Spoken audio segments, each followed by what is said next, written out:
Hello, everybody. Welcome to the Cross Symphonic listening party. As you know, I know nothing about streaming, so expect lots of glitches, delays. Anyway, that was track one, Torn Between Worlds, and featuring the wonderful Game Brass. So I wish that I had beautiful and fun videos for every track. This was a well-intentioned live stream, but unfortunately I have two. So the rest will just be pictures, but we'll get to listen to the tracks and talk about them. So without further ado, let's begin. That track was the track that actually started this whole thing, that I wrote in 2017 just for fun. It kind of sparked the whole project, and for some odd reason, I decided to write this whole thing chronologically. So I actually wrote everything from 1 through 17, and I didn't jump around at all. So the whole idea of telling a story for Chrono Cross didn't actually come about until track 3. So track 1 and 2 were kind of setting the tone, shaping the world. Track 1 specifically, I had in mind the beginning of the game, Surge's dream state. So, you start off the game kind of in that dream, the premonition of what's coming at Fort Dragonia. And so the whole idea was to capture kind of the essence of that dream, the foreboding of the story, and to set the world. And then we moved on to track 2, which really sets, the journey in motion as he's leaving Arnie Village and traveling to Termina. So with that, let's take a listen to track 2. And I've set up a little video that you can look at the score on this one for those of you that are interested. It lags a little bit, but you'll get the idea. So this is track 2, Far From Home.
Hey, Thomas, thank you so much. So that was track two, Far From Home. Uh, I was actually really scared to release this one because it has the theme "Dream of a Shore" from Another World in there, and I know that that is definitely a fan favorite, and it only got a small portion, like maybe a minute's time in the track, but uh, that one was always a really fun one, really hard for the orchestra actually. Um, all that 5/8 stuff was really tricky, and it took about 8 takes or so. Probably one of the harder tracks, not the hardest, but one of the harder tracks in the recording session. Um, yeah, but as you guys know, probably by now, I think most of you have listened to the album at least partially. Uh, there are a lot of themes in Cross Symphonic. Actually, when I was licensing this thing, I had to count them up. There are 53 themes that I used from Chrono Cross and Cross Symphonic. And they all interplay and interweave into the music to kind of tell this narrative. And I use each one to symbolize different aspects of the story. The whole idea of Chrono Cross and dimension traveling is kind of showcased by the Scars of Time theme, which you'll hear very prevalently in the at least the first half of the album. I kind of backed off in the second half. But this track marked probably the beginning of this project when I decided that, hey, let's shoot for a live orchestra recording. Before then, it was always, we'll write this, we'll do it as MIDI, we'll put it out there just because Chrono Cross deserves more than it gets. But here we are. So, moving on to track number 3. This is really what I call the first story track. It begins, obviously, with the Viper Manor theme. Kid and Surge and company are sneaking into the manor, looking for the frozen flame. Surge is trying to figure out why he's stuck in this parallel universe where he's dead. And the cool part about this track is actually the end of the track. I scored to the moment in the game where Lynx throws the poison dagger at Kid and she stumbles back and falls off the balcony, which is the climax at the very end of the piece. I'll have to get time codes and let you guys sync that up just to play with it on your own. It's actually a really fun thing to watch. So this is track 3, A Theft for a Life.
So that was A Theft for a Life. The thing I forgot to mention previously is that, yeah, the tension, right? Um, so interestingly enough, there's no identifiable bad guy or villain theme in Chrono Cross that I could ever find or associate other than Lost Child of Time, which is what you hear at the beginning of this track, which is the ba da da da da da da da da da bum. That one right there. So what I did is I took that theme, I took that progression, and I kind of inverted it, kept all of those really weird sounding tritone chords, and I created this theme, what I call the Lynx theme, which you hear pretty much from this point on in the soundtrack, and that's that ba-da-dum, ba-da-dum, bum bum bum ba-da-dum, which is my Lynx theme. It's used most prevalently in track 12, which is kind of the penultimate track for the story, but we'll talk about that when we get there. So, moving on, the story continues almost directly. This next track, called The Antidote, is obviously taking place the part of the story you choose to help Kid rather than ignore her, because I'm always a big softie. I always had to help her rather than let her die in the story. Those of you who play Chrono Cross know what I'm talking about. So this track is interesting, though, because it was one of those tracks that I found super frustrating to write, just because it was really hard to figure out how to incorporate these themes into the story. But interestingly enough, turned out to be one of my favorite tracks as soon as we got the live musicians with it. Something about a live choir and all of this stuff really transformed this piece in a way I didn't expect. But this is Far From Home, or this is The Antidote, which I've apparently skipped on my list. Okay, this is The Antidote, track 4.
So that was The Antidote, track 4.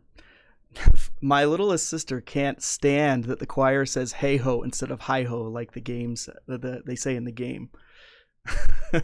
But I don't know, for whatever reason, I used a certain pack of choir samples by Soundrion to create those kind of choir shouts, grunts, things like that, and I really liked the way it sounded, so I just wrote it into the music, and that's how they sang it.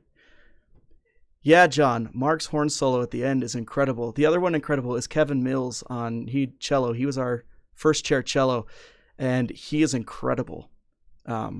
Really, really love his stuff. Anyway, big props to the choir on that song. Most of you probably don't know that this choir that we used for Cross Symphonic is completely volunteer. I've been singing in choirs in Utah for probably, 15 years or so, and know a bunch of people, have a bunch of friends, and I begged, pleaded, and bought sandwiches, and everyone agreed and came to come record for me, and it honestly, dream come true. I know at least one or two of them are in the chat right now, because one is my brother and he has to be here. Anyway, this is track 5, Pursuing a Viper. This was a really hard track for the violins, and it's really, really awesome that we were able to pull it off and get something done. It was insanely difficult for some of them to play this. So, Pursuing a Viper is the track that takes place in the story right after Kid miraculously gets better because you go and get the Hydrohuman from another dimension. So this track actually takes place where you're traveling from Goldove in search of General Viper and all of his goons and links, who you've heard a rumor that they've left Viper Manor and you don't know where they've gone. This is probably a track that covers the smallest amount of story in the whole album. So this just covers simply the journey, if you were playing the game, of driving your boat from Goldove to Hermit's Hideaway. And that's basically it.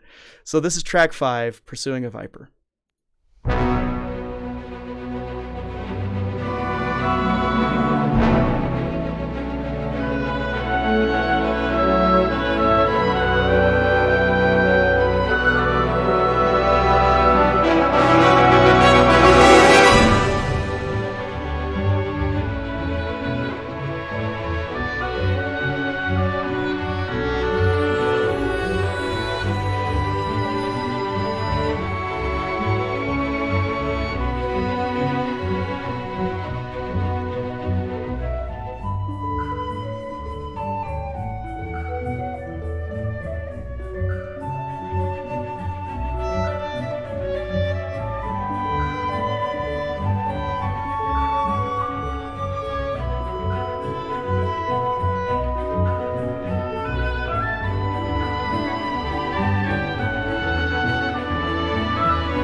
Pursuing a Viper.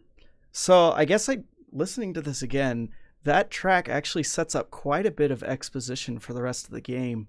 Um, Obviously, one of my favorite moments of that track is the ending, where you have those three themes right at that climactic build, all meld together. You have Scars of Time in the horns, you have Field of Time in all of the winds and strings, and then in the trumpets you have Life, A Faraway Promise, which is representative of the actual Chrono Cross, or Kid slash spoiler alert Scala.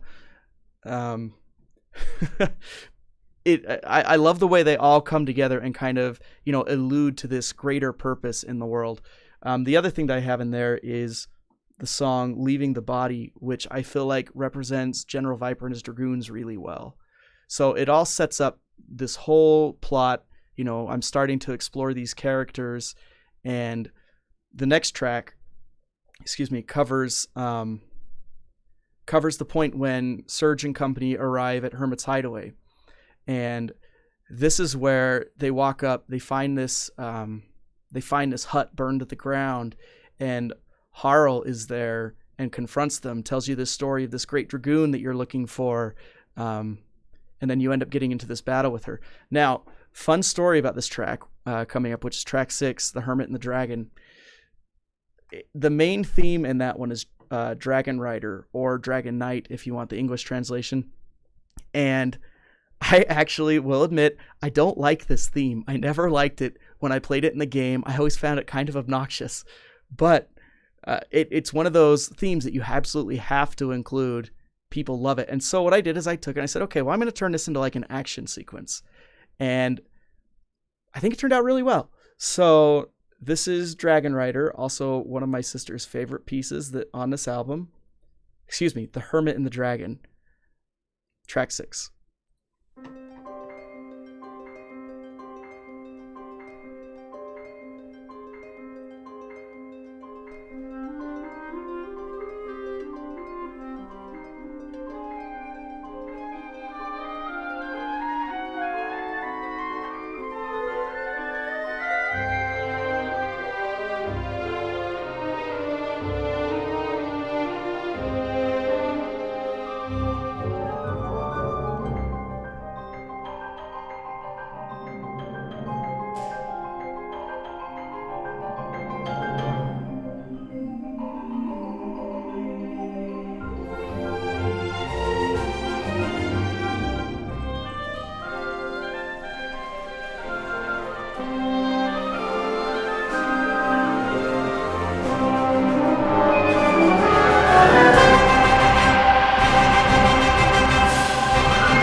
That's The Hermit and the Dragon.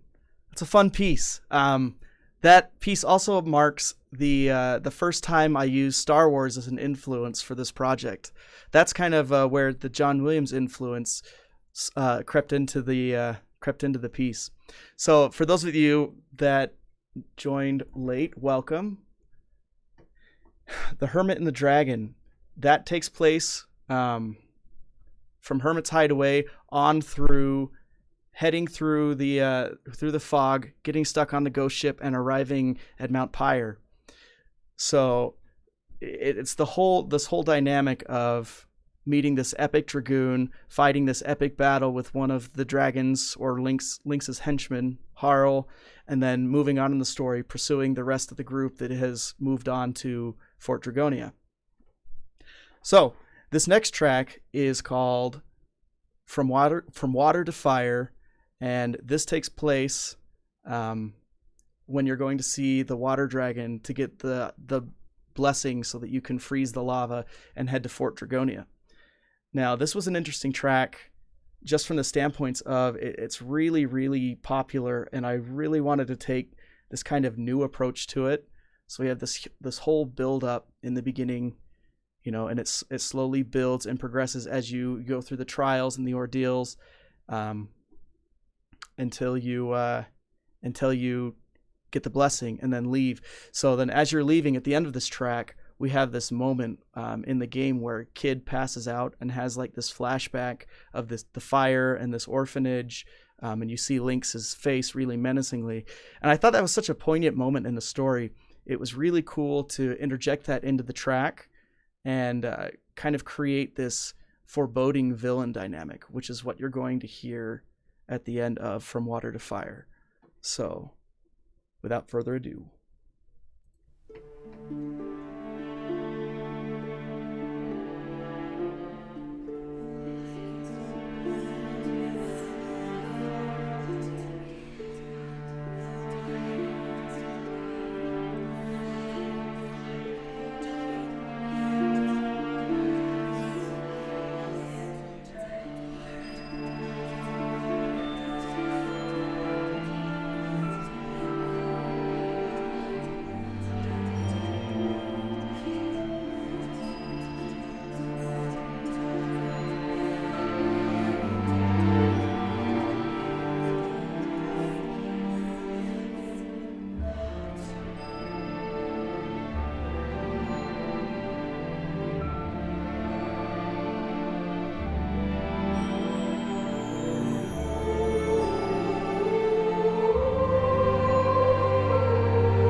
I really love the way that one ends. It gets creepier and creepier. The first time I wrote it, it was a lot more mild, and I said, "No, more villain." So it was that one is a fun one to write. The choir in that one kind of acts as like the spirits or the elements that you hear about in the rest of the game. They talk about them a little bit with like the fairy folk and things like that. Throughout the first part, you have that whole side quest that I kind of ignored with the music, but I wanted to bring that aspect of having like these ethereal elements that are present throughout the whole thing. And that's kind of what the choir and their whispering is. I don't know if you can understand anything that they're saying, but they're whispering the different elements that you find in the game: water, fire, earth, air, chaos, love, hate, darkness, light, etc. Always weird to record things like that because the choir always snickers about it. It's like, this is so strange, but it's a really cool effect when you add everything together. So that is track 7, From Water to Fire. Now this next track, Betrayal, takes place as you enter Fort Dragonia. More importantly, it covers the confrontation at the top of Fort Dragonia, when you're confronting Lynx and General Viper. So again, this is a scene that in the game has no music. So a lot of originality went into this one. A lot of Star Wars influence went into this one. I thought it was a really cool idea to mix like this John Williams, underscore to this track. This is another track that I actually scored directly to that part of the game. Since there was no music, I threw up a clip of the game into Cubase, which is what I used to score with, and I wrote alongside this moving picture. So you have this build up at the very end where everything just builds and builds. You hear the villain theme come in, the strings do this big run, and then suddenly you're left with only like these really tragic, just intense strings. And that's the point that after Link switches bodies with Surge, he plunges the dagger into Kid's stomach. It's a really gruesome but cool scene to watch with the music. So I encourage you to give that a try if you're interested. It's a lot of fun. But this is Betrayal, featuring Lynx's theme, and there's a couple of Mitsuda themes peppered in there as well. But like I said, this part of the game is a little sparse in music, so it relies a little heavier on originality. This is track 8, Betrayal.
So that is track 8, Betrayal. Now, fun fact, when I wrote this, part of the idea was to create like this concert experience. So I had programming in mind as I wrote the album, in a sense that, you have certain number of pieces before you have an intermission. You don't want to do too many fast pieces right back to back just to tire out the brass, things like that. So if this were to be a concert, this would be the intermission point where, we would take 15 minutes. And it's a nice point in the game too. It's kind of the intermission point of the game where you've taken on this new body. The story has taken this drastic shift, and you're getting ready to take on the second act, more or less.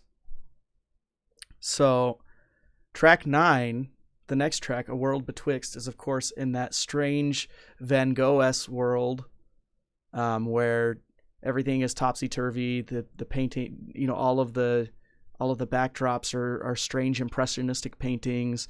You have the weird proportioned obstacles. Probably one of the most confusing points of the game, honestly. And you meet the character Sprig. That section also features one of my absolute favorite themes from Chrono Cross, which is Ravencleft Dimension. I can't remember what the English translation is, but one of my favorite themes. And when I was playing this, I knew I really wanted to have some sort of featured solo with orchestra accompaniment here. Naturally, it was either going to be violin or cello. That seems to be what I gravitate to.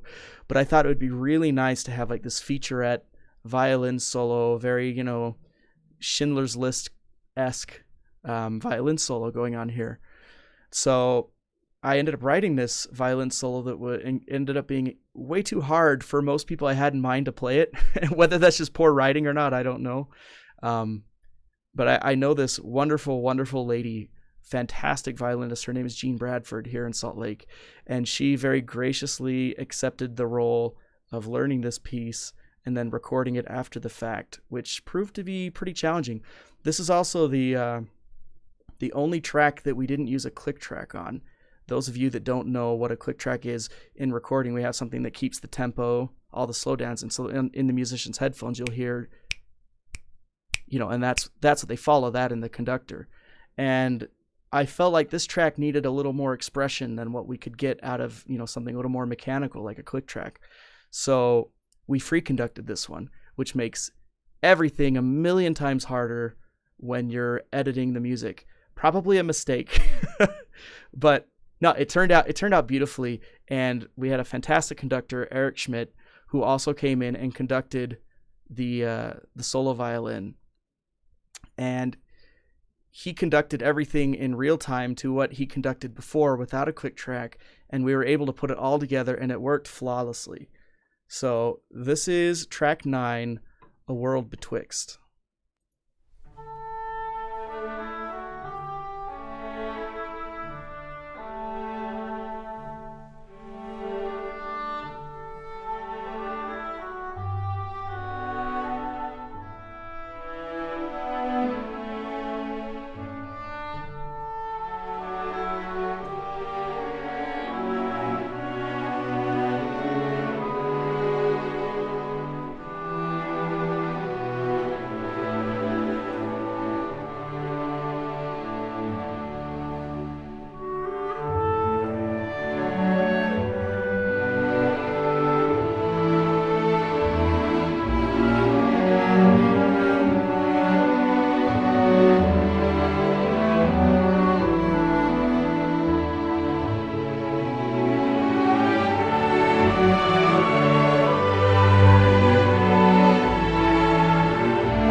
That just gets me in the feels every time. That last note. Oh my gosh. Yeah, you're right. Not a lot of violinists could pull that off, and it was just incredible to witness. I mean, she walked in and she was positive energy despite having like 3 hours of sleep, and she just said, "Let's go," and we hit record, and I just melted on the spot. It was remarkable. If you guys haven't ever heard the soundtrack Sabrina by John Williams, it has a really lovely violin rendition that he did later after the fact, that I kind of based this violin part off of. One of my favorite soundtracks from John Williams. So if you're in the mood for a great like romantic John Williams soundtrack, go check out Sabrina. It's amazing. Excuse me. So I have to admit, I don't have the tracks queued up from here on out, so you'll have to give me just a little bit of time in between each track just to pull it up, and then we can keep moving on. So this is track 10, Village from the Sea. I like to think of this one as like the party track. I mean, you all know the show Radical Dreamers in the game when you're on the Zelbes and you're trying to convince the Sage of Marbule to open up the causeway for you to go into the Dead Sea. During that whole thing, you find out about the oppression of all the demi-humans, and that Fargo is, basically rigging the slots, or actually he is just rigging the slots, and everyone is indebted to him and basically slave labor from this point on. So this track kind of touches on that. It more or less just paints the scene of the Zelbes, the party barge, and then I decided to throw in kind of this minor undertone that kind of showcases the darker side of the story. The enslavement of all the demi-humans, their kind of like quiet rebellion that they're doing in their own way.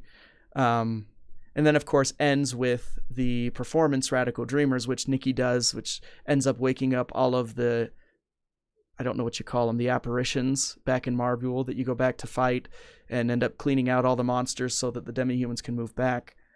So yeah, this is track 10, Village from the Sea. And again, you'll have to give me just a second to get it queued up. Apologies.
So yeah, track 10.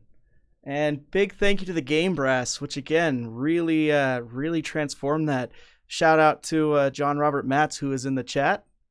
Um, he was the guy that contracted all the Game Brass for us, and then he did all of the editing for them before he sent it over to my engineer who mixed it.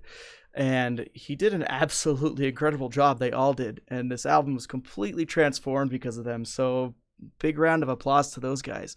A huge thank you. Yeah, so the party scene at the end there that Eddie says he loves, that I played this for a couple of the folks over at the Chrono Compendium when I wrote it last year, or I think it was the end, yeah, it's somewhere around the middle of 2018.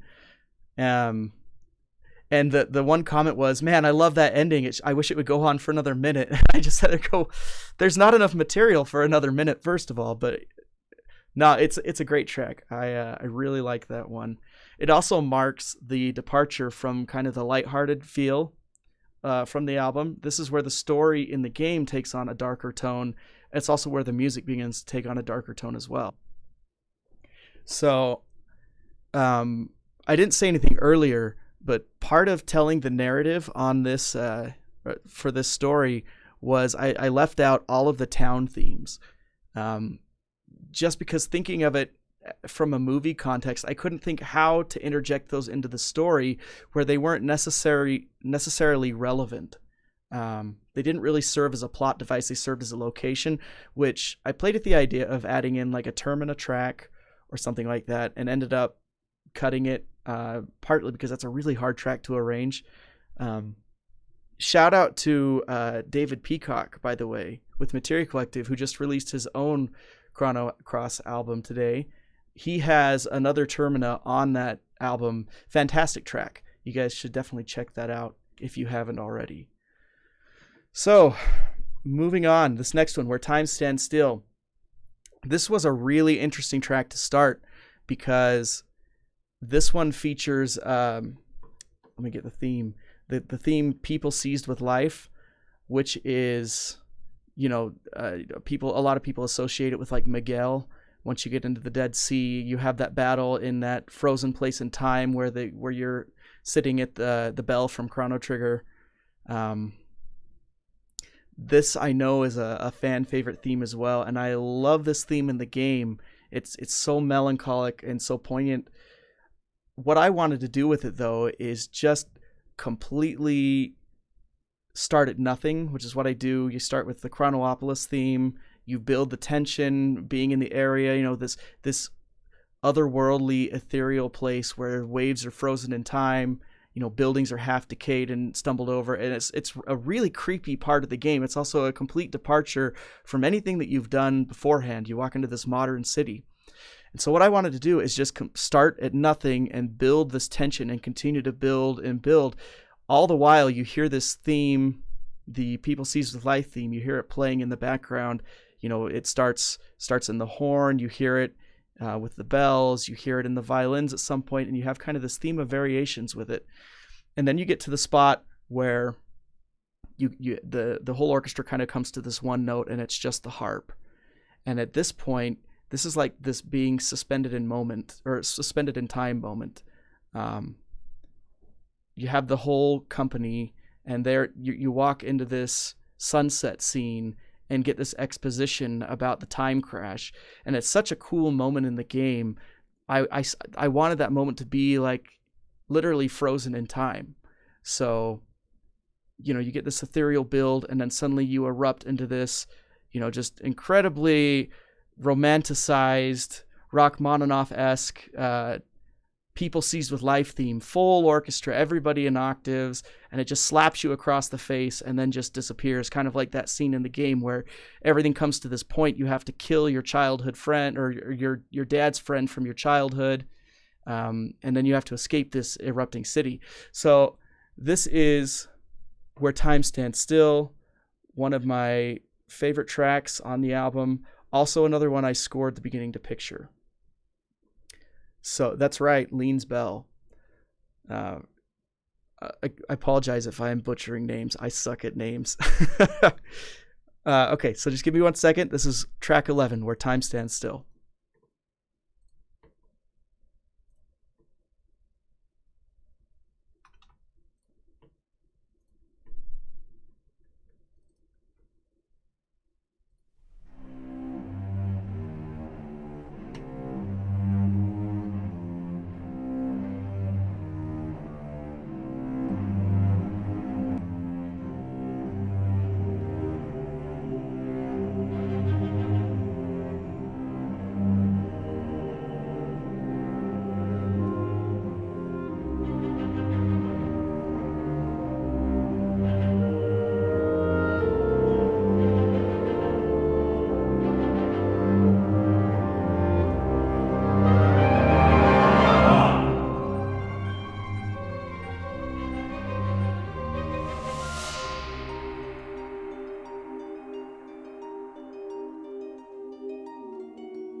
So, little fun fact about that piece. The original was 5 minutes and 12 seconds, which any of you that have done cover arrangements or cover albums know you never want to go over 5 minutes. It's a higher licensing rate. So I sped up the tempo by 2 clicks before we recorded, and then we edited down the start and stop points so it came in right at 4:59. So the piece is actually, like, I think it's 1 or 2 clicks faster than I originally wrote it. But that's one of those pieces that sounds great, but would really transform if it were played by like a 90 or 100 piece orchestra. You get, double the amount of strings in there. It would just blow you away with just this beautiful wall of sound. So that's one of the dreams, that eventually we get to do this piece again, but with a much larger orchestra. Nonetheless, sounds fantastic. One of my favorite pieces. So this next one, Battle for the Frozen Flame, is it's an interesting take on the Frozen Flame theme. Most of you know it from the game. It has that, really active harp, and then everything else is just very lyrical and very calm. At this point of the game, though, you're confronting Fate, or Lynx, which you find out is Fate, and his attempt to use your body as the arbiter to get into the Frozen Flame. And so what I really wanted at this point is to have this really epic, villain battle. This is when this is the confrontation of a lifetime. And so what I did is I took this Frozen Flame theme and I merged it with my villain theme for Lynx and turned it into a battle track. About halfway through it, then I morph in some of the Fate theme, especially with the trumpets.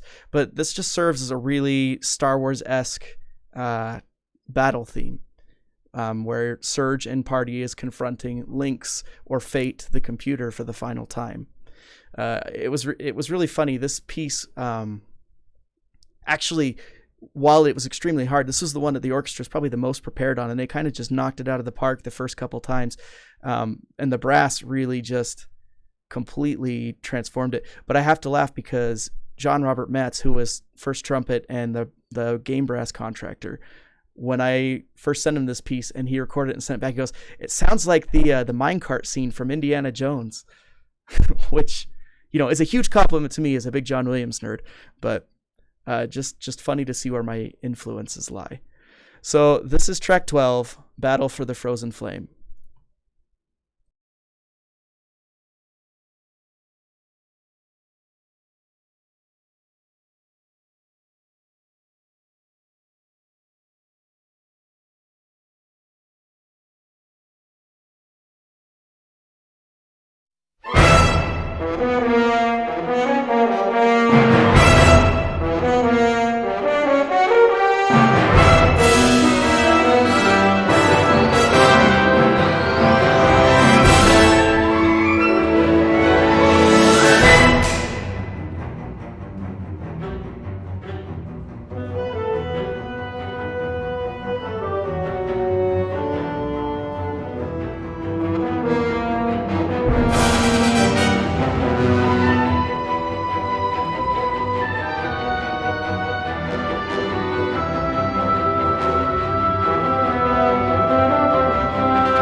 Battle for the Frozen Flame.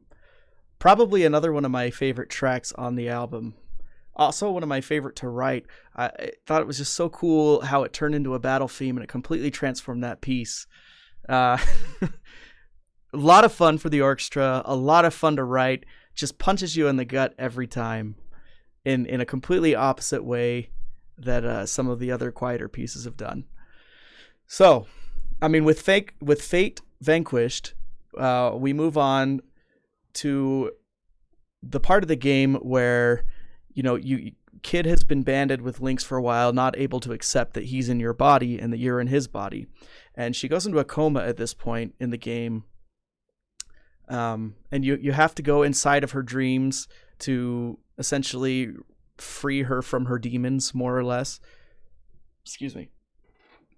So this next track 13, is called The Orphan Dreamer, and I know there's not technically any romance in Chrono Cross, but I like to think of this as like the heroine theme or the love theme of the game.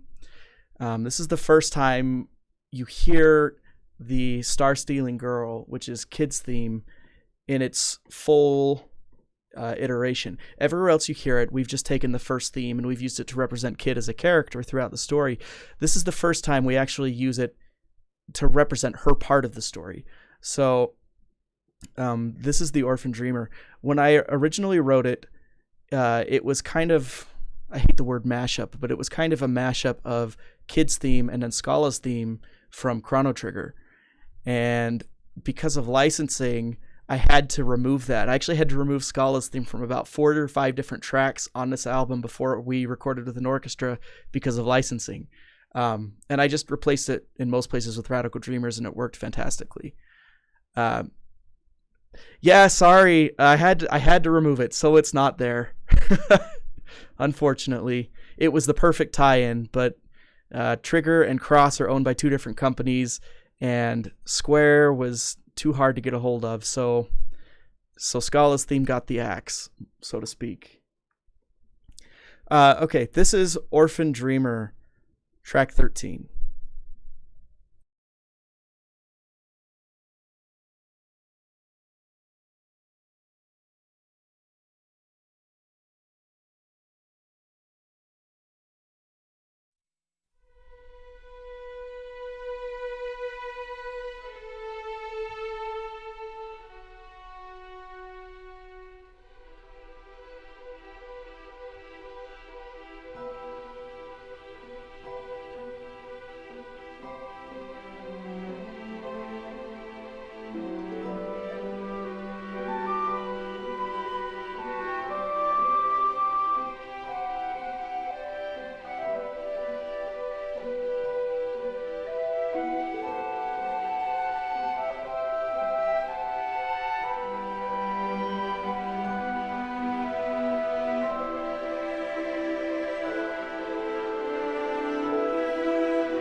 It's one of those tracks that hits you in the feels.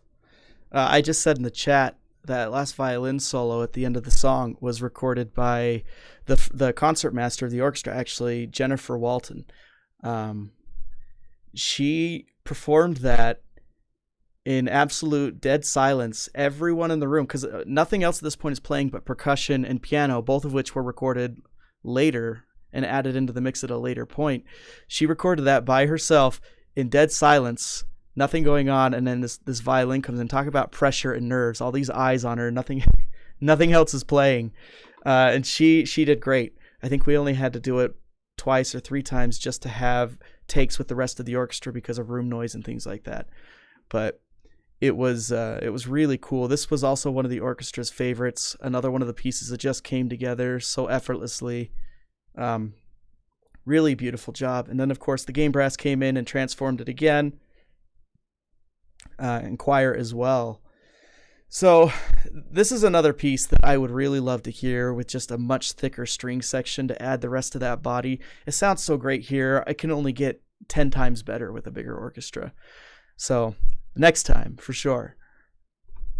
This next track, Duel with the Dragon God, I thought was a really interesting arrangement. When I first arranged it, I didn't like it at all because at this point, actually, it was around track 9. I started working on Cross Symphonic full time because I decided we were going to do a Kickstarter and we were going to start funding this thing for an orchestra. So I was working on Cross Symphonic full time and doing my work, my actual job work at like between the hours of 10 p.m. and like 4 to 6 a.m., sleeping for a couple hours and going back to write Cross Symphonic during the day, which is kind of backwards now that I think about it. I should have done that the other way around. But by the time I hit Duel of the Dragon God, I was feeling a little bit burned out, kind of wondering, what could I offer to this arrangement to make it, different, to make it stand apart. I ended up writing this, and sat back and listened to it, and I just decided, this is rubbish. I hate this. There's nothing original about this. And then as I started adding different elements to it, it began to transform and is now one of my favorite pieces, actually. I think it's one of the greatest battle themes in video games. I really love the way this thing builds and key changes at the end, and it just ends with that epic moment where you wonder if it's over, and you're just not quite sure, just like the game. Anyway, this is Duel with the Dragon God.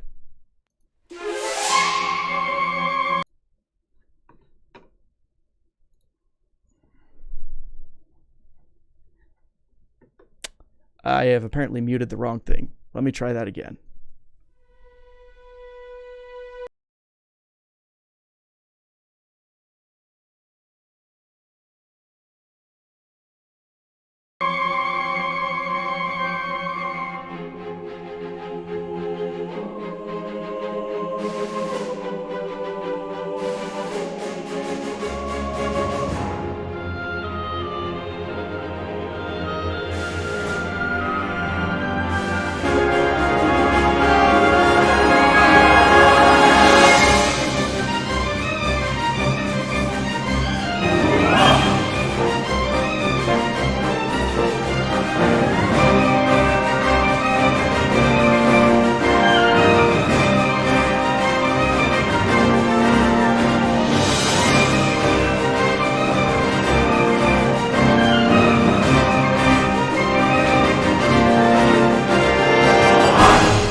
I like those cutoff words there at the bottom.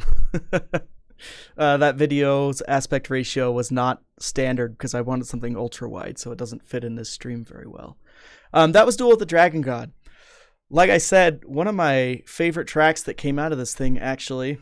Again, one of the things that really transformed that was live brass. Again, huge shout out to the game brass, John Robert Matz in the comments. The other thing was the choir. The choir really surprised me with this whole project because I didn't think that it would make that big of a difference. I honestly thought that out of all of the elements that we were adding during the Kickstarter campaign, the choir would have been one of the least impactful, and it ended up being one of the most impactful, actually. So, huge thank you to everyone, Mark, that means you, that volunteered their time and helped make the choir possible. It was an amazing experience. These guys walked into a studio at, I believe it was 8 o'clock at night, because we were trying to do this on a weekday after everyone's work shift, and we recorded from like 8 o'clock till 11:30 or something like that. Just a whirlwind session, but all of these singers are incredibly professional, incredibly good at what they do, and they just picked up this music. 1 or 2 takes, we had it, we moved on to the next track, and the results speak for themselves. It's really a phenomenal job, so congratulations. 7 p.m. to midnight, Mark says. I forget. I was in producer mode. So, this next track is track 15. This is the finale. Now, every time anyone sees the track list for this album, or anyone that's been involved with this album, the number one question I get is, why is the finale track 15 and not track 17? Well, the reason for that is because this thing was set up like a film score. So the finale is the close of the story. In a sense, if you were to watch this as a movie, it would be the final scene. And at the end of the finale, everything dips to black. And then you have your credit songs, which in this case are Radical Dreamers and Scars of Time. But with the finale, what I really wanted to do was just punch the final bit of the story home. The finale was also scored to the final scene of Chrono Cross, where Scala breaks out of the Time Devourer if you get the true ending with the actual Chrono Cross. Really cool scene, and I just wanted to drive that scene home. Very dramatic, very cinematic, and then once she's released, you get all of this text dump exposition for the ending of the game, and that's kind of what the rest of the song is about. What I tried to do was then recapture some of the themes, some of the magic from the previous tracks, and just explore, kind of recap the whole story, set up for the ending, and then close with a nice cinematic dip to black. And that's the idea behind the finale. So this is track 15, finale.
Yeah, John, that's the that's the moment.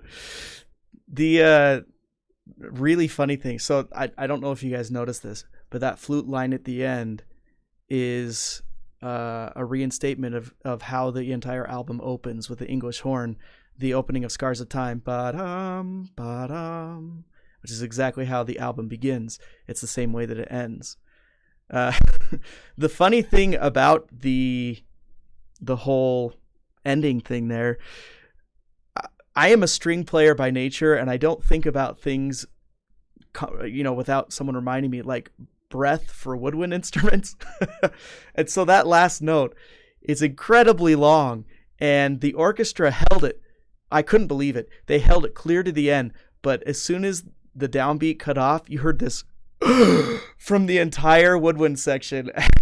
And after that, of course, everyone in the studio just busted up laughing.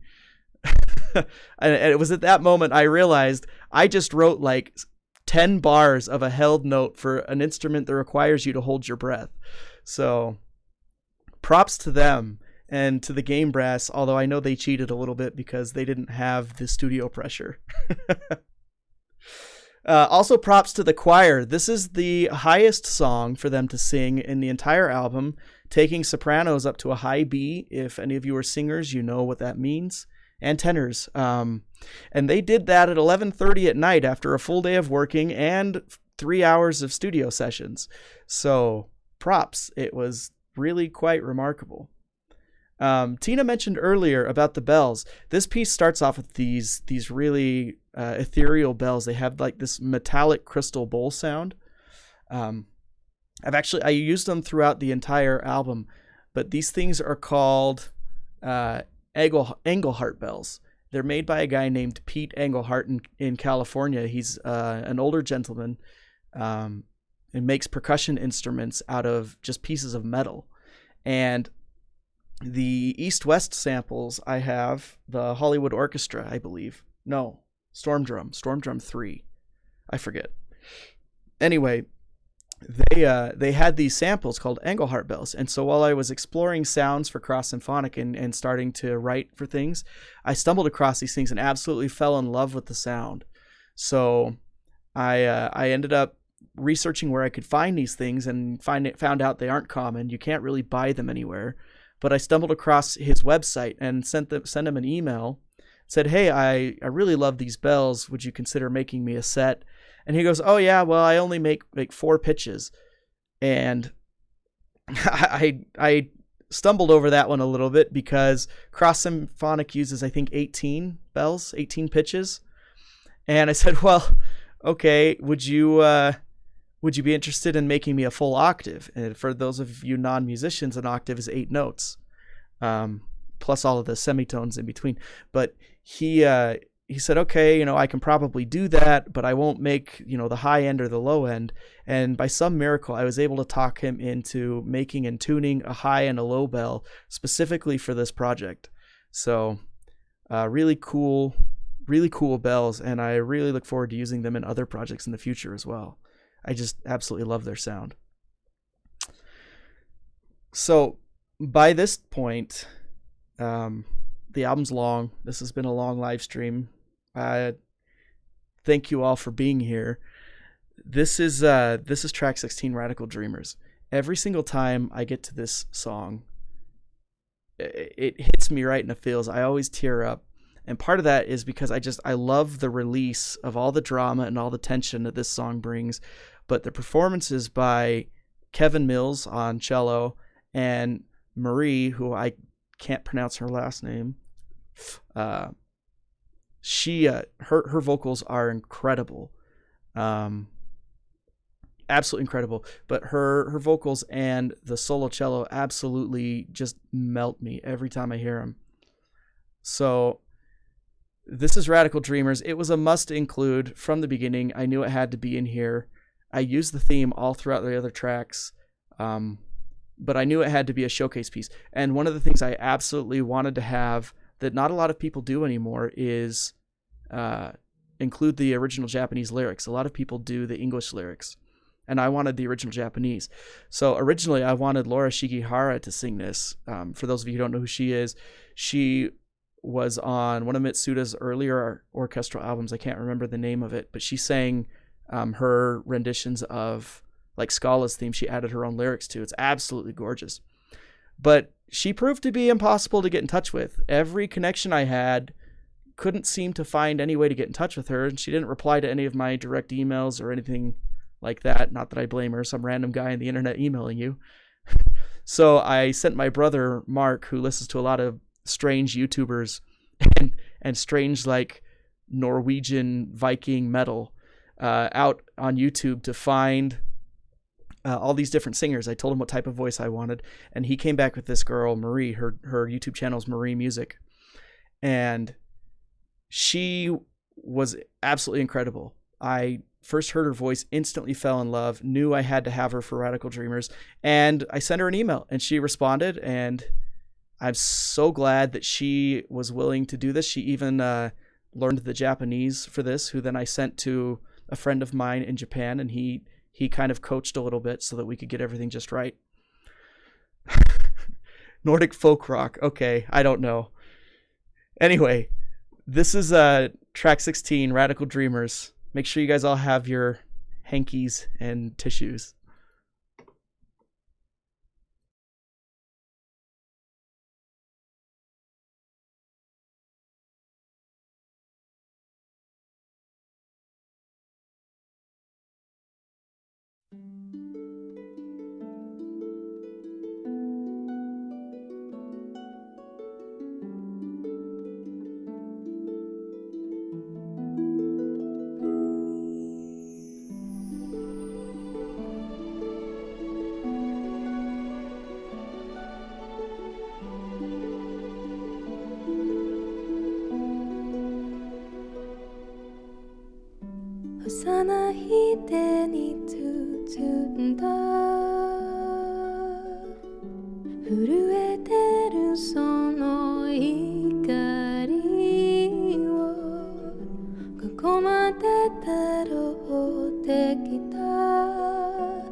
That was just so gorgeous. She is incredible. I knew when arranging this piece that I really had to do something very delicate. I didn't want to ruin just the delicacy of the music. Of course, in typical me fashion, there's a nice big climax at the end, which I can't seem to break myself of. But it lent itself so well to Mitsuda's line, because even in the original, he has the singer double herself and do that little choir section at the end with solo guitar. And I just thought that it worked so well. But on this one, we only used about half the orchestra. So we used all the strings, but we dropped one woodwind player from each section, and then we only used horns, just all of the warmer instruments. And I think it worked really, really well. The string writing in this, I tried to keep very simple, very delicate, just to reinforce what's going on in the voice. And I just really love the way it turned out. This is probably my favorite track on the album. It gets me emotional every time I hear it. But it's all thanks to wonderful players, wonderful musicians, beautiful voices, beautiful brass players, everything. You're beautiful, John. Yeah. So after Radical Dreamers, of course, we have Scars of Time. A lot of people question why I did Scars of Time at the end. And honestly, I think that it speaks for itself in this case. Scars of Time is a fantastic opener, but rarely do you see a movie anymore that starts with a fantastic opening theme. It's not really the style anymore. Usually things start off a lot more ethereal. Think about Star Wars without like the opening title crawl. Think about the sun coming up and Luke being on Tatooine in Star Wars 4. That's kind of the idea I had for Cross Symphonic. I wanted it to start off in this ethereal dream state and then just build to this climax and penultimate moment. So for me, Scars of Time was the perfect show closer, because now Radical Dreamers is over. You feel like you've been on a trip. Your emotions have been toyed with to the max. And now Scars of Time is the perfect theme to really drive everything home and let you leave the theater or the concert or the experience, however you want to view it, feeling pumped, feeling energized, and to have really experienced anything. Or experienced everything. So without further ado, this is track 17, Scars of Time.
And that, everybody, is Scars of Time and Cross Symphonic from start to finish. I can't thank all of you enough, honestly, from the bottom of my heart. This would not have been possible without all of your help. Everyone on the Kickstarter, everyone at the Game Brass, everybody in my family listening to all of my crisis and self-critical moments, all of my friends and office mates that had to witness master and mix after mix after mix. Oh, thanks, John. Tell your mom thanks. But yeah, it's a journey and it's an experience, and I hope it hits home for all of you as much as it does for me. If you guys have any questions, I'm happy to answer any questions, or if you're all tired, I know it's been a long stream. Really thank you all for being here. Mark, that's a loaded question.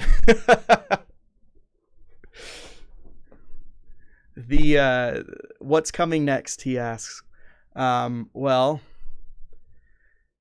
that's a good question. I'm playing with the idea of one of 3 different games. Obviously, Chrono Trigger is at the top of my list. I would really love to tackle Chrono Trigger in the same fashion. I'm also quite interested in Final Fantasy VII, which is another game that everyone loves and covers. And the undersung hero that actually has fantastic music is Final Fantasy V, which is, another one that I'm quite interested in. Thank you, guys. Thank you so much.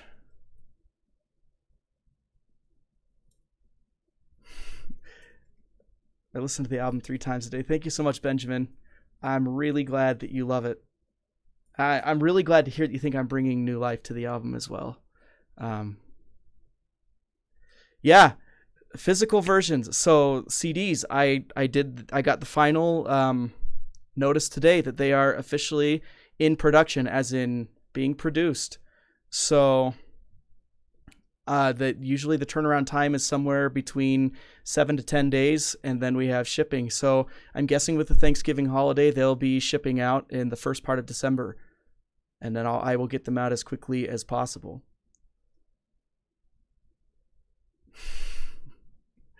Thank you, Electrospade. I really appreciate it.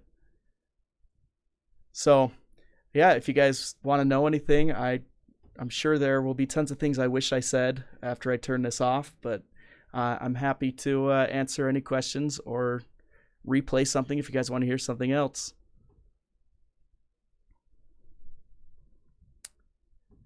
Xenographs? Like Xenogears? Yeah. Actually, I've never played Xenogears until this year. I actually started playing it a couple weeks ago for the first time. I don't know how I've missed out on this game. It's fantastic. Of course, the music, I've heard it, for a long time. I'm a huge fan of Mitsuda's Myth album, where he orchestrated stuff from Xenogears. It's a great album, great soundtrack. One that's also been covered to death. So it is one that I would like to approach at some point, but probably a little further down the list. Replay the album a million more times. Michael, you should replay the album a million more times on Spotify.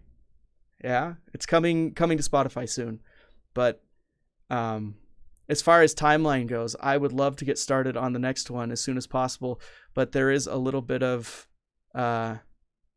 recouping I have to do before anything can move on. This was a fun project, but definitely not without its costs.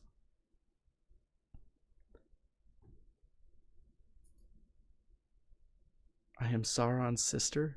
Oh, Saren's sister. I can't read.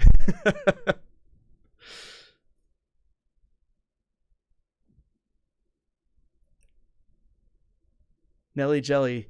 Track 14. Do you want to listen to it again? Is that what you're saying?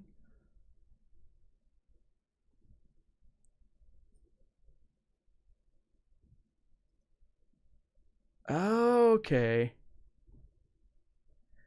Yeah, sure. Let's listen to track 14 one more time, and then if you guys have any questions, go ahead and type them in the comments, and I'll answer them as soon as the track is over. So here we go, track 14.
I don't know how I could possibly forget about Rowie. Michael just brought that up in the chat. Yes, the visuals for Cross Symphonic, the title, the logo, the cover art, the Dragon God art, the Theft for a Life art, and Flame in a Hurricane, all products, which I didn't show that one on this stream. Sorry about that, guys. All products of Rowie, whose name is Roger, an artist from Spain that I contacted on DeviantArt about Cross Symphonic, and he took it and took my ideas about the vision and just ran with it. And man, I just love what he came up with. Absolutely incredible. So big shout out to Rowie, who is not here unfortunately, but I will definitely pass along to everyone is just loving his art. Benjamin, where or what is the best way to follow you for updates on your future projects? That's a good question. I believe in the chat, or sorry, the description, it has my Facebook and Twitter. those are probably the best ways to stay up to date with what I'm doing. I use Twitter almost exclusively for work. Facebook gets neglected, but I usually update it with any projects that I'm doing. So if you guys want to like my artist page on Facebook or follow me on Twitter, those are both great ways to stay up to date with what I'm doing and what I'm working on. Also to stay up to date with progress on this album as well. And then, of course, there's also the Cross Symphonic Facebook page, which I try to keep up to date with any updates as well. But yes, future projects. Would love to do more of these. Would love to keep expanding the scope. So if you guys also want more of these, I am happy to do them. Spread the word. Get Cross Symphonic out there, and let's get ready for the next one.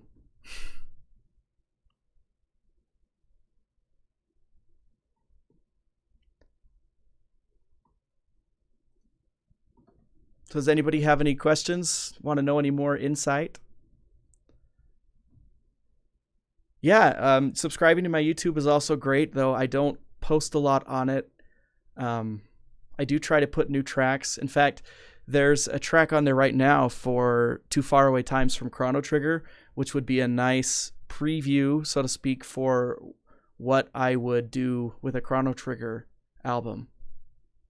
Funny enough, I actually have two other tracks that I started working on during Cross Symphonic that included Chrono Trigger themes, but ended up being too Chrono Trigger, and then of course the licensing thing came into play, so they ended up getting shelved, and they're now currently sitting in a folder marked Future Chrono Trigger Project that I hope to get back to. Is it possible to buy the artwork on screen without the Cross Symphonic logo? Not currently, no. However, the CD does come without the Cross Symphonic logo on the cover. So the cover of the CD, and I'm not sure about the vinyl yet. We haven't finalized the design, but the cover of the CD does not have the Cross Symphonic logo and features the entire landscape. As far as physical posters, those are already produced, and they all have the Cross Symphonic logo on them, unfortunately.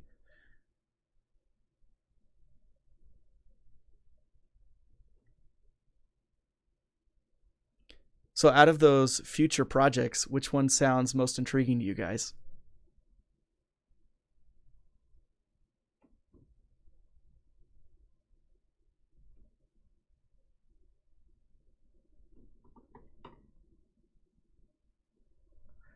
Both. Eddie, there were three options. There's Chrono Trigger, Final Fantasy VII, or Final Fantasy V. Just have to razz you, buddy. Chrono Trigger by far. I mean, I shouldn't be surprised. You're all here for Cross Symphonic, which is Chrono Cross. Ideally, I would love to get to all of them, actually. Obviously, time will tell. Battle on the Big Bridge. Yeah, that's a scary one. There are a couple tracks that I'm just really kind of scared to approach. Battle on the Big Bridge is one of them. Another one is, of course, One Winged Angel from 7. So iconic, and Distant Worlds already has a phenomenal version of it. It's one that I get scared to approach. Yes, Benjamin, 9 has a fantastic soundtrack. Also one that I would love to get to someday. I actually did some cello-violin duet arrangements for 9 a long time ago that are sitting in a cupboard somewhere. The other one, actually, that I would really like to do is Final Fantasy VIII. Not a terribly huge fan of the game, but easily one of the best Final Fantasy soundtracks out there. They're all really good, so it's not saying much, but...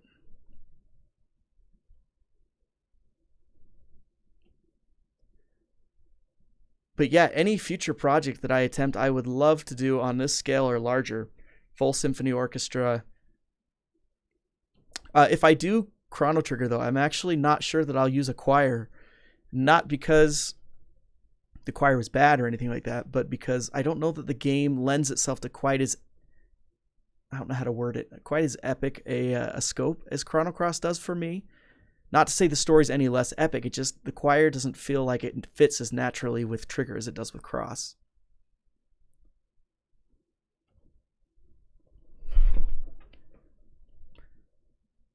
FF8 would be amazing. I agree. It's a it's fantastic soundtrack. One of my favorite overworlds, actually. Um, the name escapes me right now, but it has one of the greatest overworld themes. That and Seven are two of my favorites. I used to be a huge fan of Six's overworld theme, but I have to admit, after hearing it decade after decade, I'm a little tired of it. Blue Fields, that's right. Yep, I think it's a fantastic overworld. Although, shout out to the Final Symphony guys. The suite for Final Fantasy VI, Born with a Gift of Magic, has got to be one of the most incredible video game pieces I've ever heard, and was one of the direct inspirations for Cross Symphonic. Those were the guys that I wanted to hang out with with this album. I really wanted to produce Cross Symphonic on that level and really have something for the Chrono series that could stand toe to toe with Final Symphony, Distant Worlds, all of those big name Square albums. And I think that we're definitely in the same realm with this project, and I definitely think that this stands up to the Chrono Orchestra album that just came out, which great album by Square.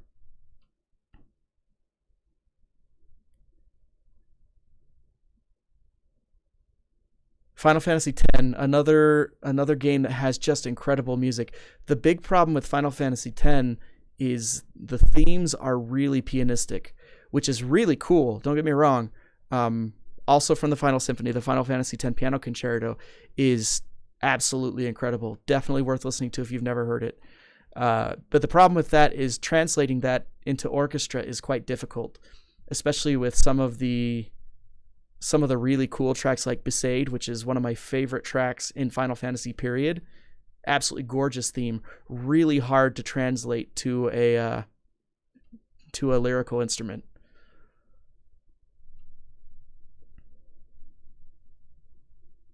Oh, thank you guys. Thank you so much. I'm really happy you guys enjoyed it. And thank you for hanging out with me. I really appreciate it. I appreciate all the support.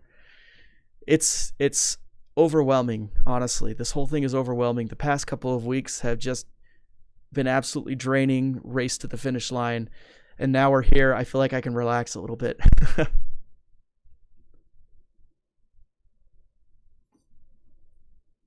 I have done an album for Final Fantasy piano music with strings, though I will admit it's a little bit lazy. I took existing piano parts, the Final Fantasy piano collections, and I arranged solo cello, solo violin, and then solo or duet cello and violin together to accompany that piano album. I actually did that for a wedding, I believe, and then it was so much fun. I ended up doing like 8 or 10 more of them. Some of those can be heard on my SoundCloud, actually. I'll put a link in the chat for you guys. It was a project I tried to kickstart about 5 years ago, and it didn't take off. But nonetheless, we had some great stuff that came out of it. And again, was one of the predecessors to Cross Symphonic.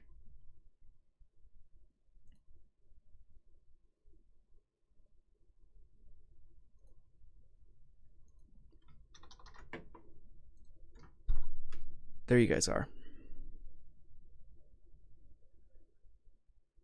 Thank you. Yes, I'm going to sleep for a month, or at least I wish I could. Now it's back to real life.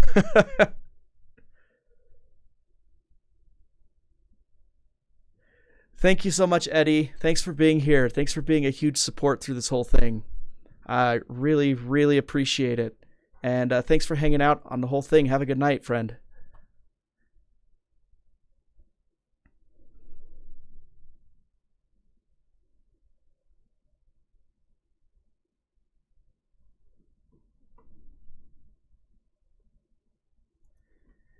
All right. Well, if there aren't any more questions, then I think we'll probably call it a night. So, last call. If you want to know something, anything about the production, the experience, the recording, the inspiration, plans for the future, let me know.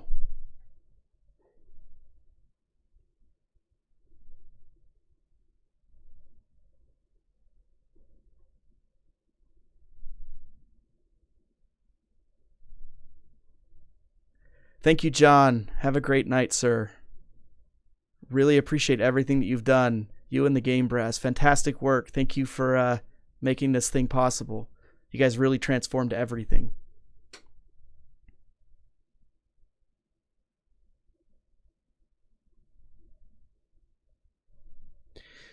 Okay, guys, I really appreciate you coming and hanging out with me.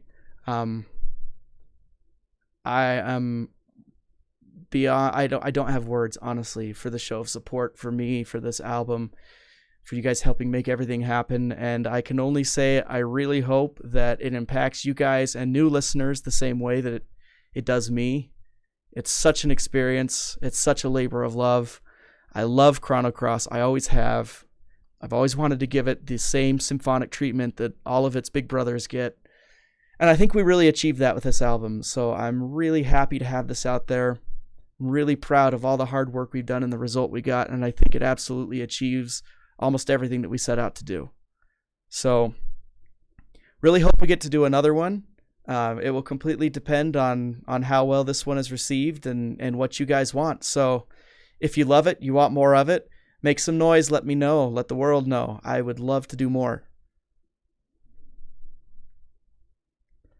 Thank you, Benjamin.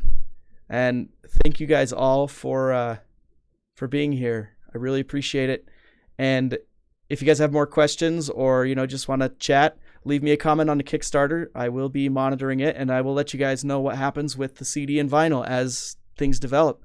But coming soon, and I think they're going to be fantastic. So thank you guys all for being here. And with that, I'm going to go to bed. So have a great night, everybody.